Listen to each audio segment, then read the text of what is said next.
I guess it's good I got the applause out of the way in the beginning. There may not be applause at the end. I was told that my talk is pretty pessimistic, so I'm David Nalley. There's lots of ways to contact me. And this presentation is available CC by SA30 and ported if you want to take it, reuse it, rip it apart, whatever.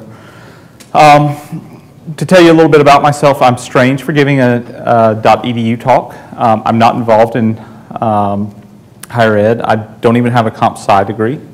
I'm a recovering sysadmin and was a Unix admin for about 10 years. I've been involved in a lot of open source projects.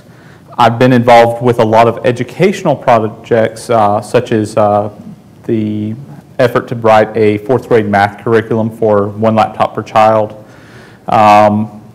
and also getting some higher ed students involved in open source software projects. The day job, the thing that actually pays me money, is I work for a company that has an open source project called CloudStack, and I'm the community manager for that project. Most people who know me and the people who are around that'll talk to me tend to be Fedora people, because I'm heavily involved in Fedora and have done a lot of things there. And as I said, I'm strange for giving a .edu talk, but I think I have an interesting perspective because I've been involved a number of times, and I see a number of people who are in higher education and who are trying to get their students involved in open source. And essentially what I want to talk about is a lot of the mistakes that I see being made, some of their effects, and hopefully how to avoid them. And not to repeat presentations you've heard earlier yesterday, the inimitable Leslie Hawthorne talked about getting students involved. And she is probably one of the better people who can tell you about it because she's done it 2,500 times over. You'll also be hearing Mel Chua, who's going to talk after me, and she'll tell you more about getting involved and how to do it better. And so I want to talk about the problems. And so people know that getting people involved in open source is powerful. I'm not even going to talk about it past that. I assume that you're here, that you know that it's a worthwhile thing, and anyway. So with everything good, it always ends up being a bit of a Pandora's box. There are bad things that can come out of it. Open source in a lot of ways, particularly with some of the attempts to get into it, can look like chaos. And that means that there is a lot of opportunity for bad things. And I also want to tell you that, that you should interact with me in this conversation. Because if I do all the talking, you're missing some of the benefit.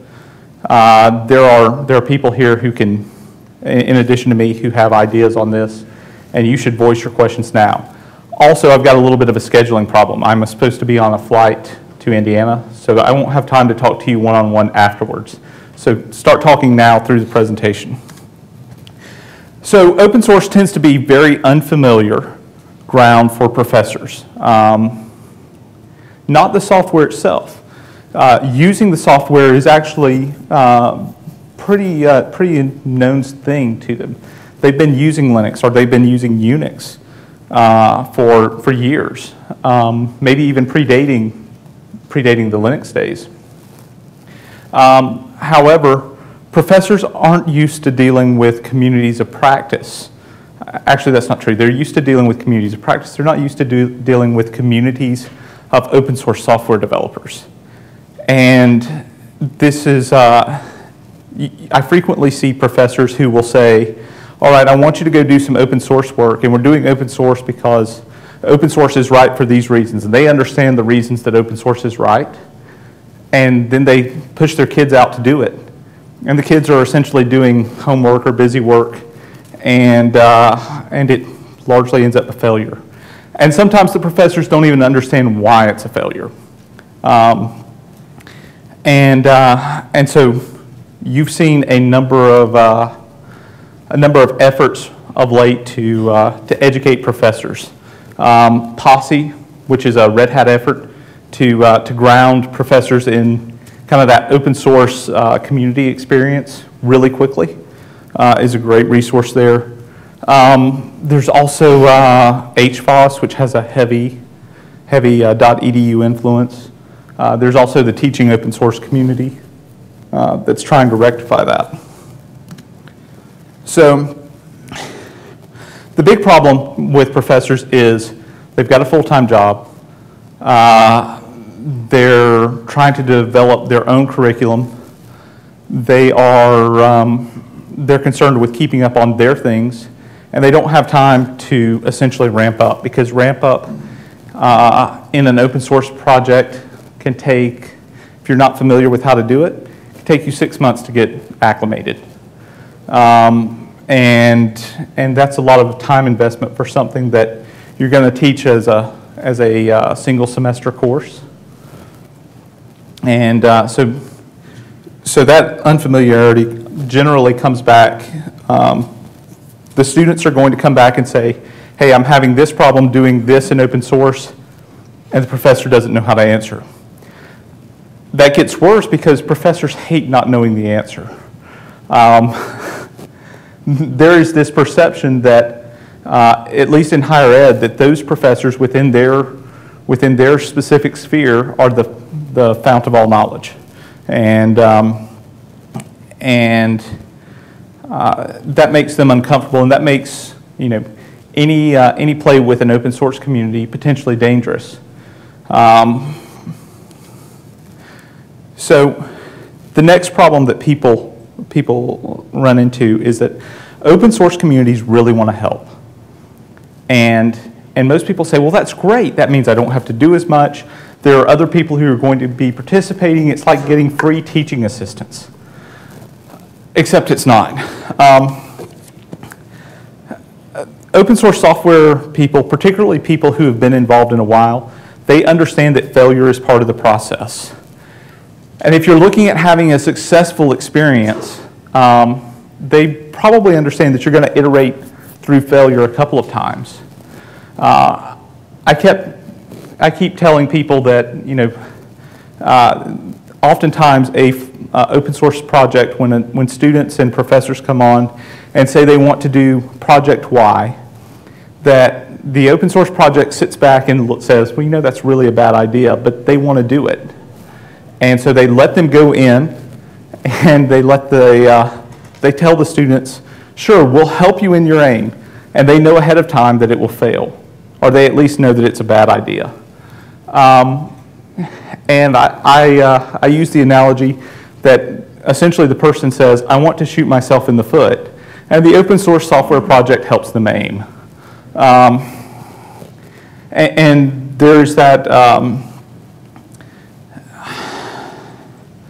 open source software tends to be a meritocracy, and which means that you gain stature by doing things, and people tend to not stop you from doing things because that is the currency of the community.